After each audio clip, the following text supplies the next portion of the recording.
Since the fraudulent conclusion of QE, quantitative easing, the Federal Reserve has been banking on 0% interest rates to be supportive to the economy. A few countries around the world have even engaged in negative interest rates in order to prop up this system. Since we know that these efforts are futile, I ask the question, how low can they go? You came here for the truth, so let me unveil that for you. Let's look today at this huge news. We are talking about the Swiss National Bank. In fact, they have gone into the negative. Let's look at this article.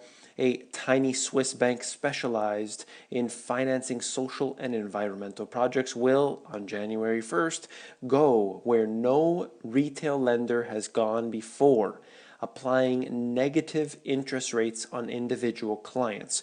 So we have experienced this negative interest rates now for some time on the central bank level. I'll get to that in a moment. But now what we have is actual individuals on their accounts having negative interest rates. What does this mean? It's simply the fact that just by putting your money into the account, every single day there's going to be less and less and less. And that's not with inflation, that's simply the bank taking their cut. And what does this say about the value of cash? That it is declining rapidly. No longer is inflation good enough, how they intentionally use central banks in order to siphon off wealth from people, but now they are actually gauging in this negative interest rates. So let's move down further here. The alternative bank, we're looking at them causing shock waves with a letter sent to all clients in mid-October informing them that it would be imposing interest rate changes on deposits in 2016. Could this happen to the United States and Canada and the UK and everywhere else? In fact, it probably will have to.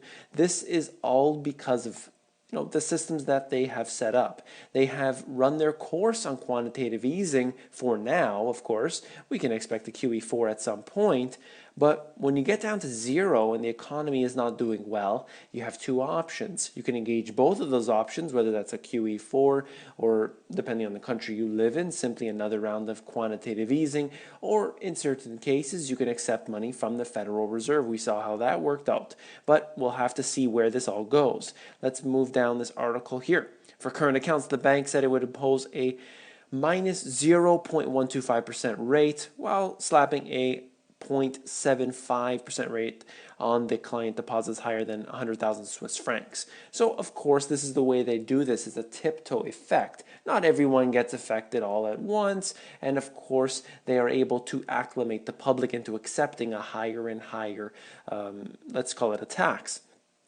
Further down, so far the individual depositors have been shielded from the burn of decisions by several other central banks to Switzerland to introduce the negative interest rates to light a flame under growth or the ward off the unwanted currency investors. Okay, so what's happening here is the central bank doesn't want all the hot money flowing in, so they engage in these in order to prevent that from occurring.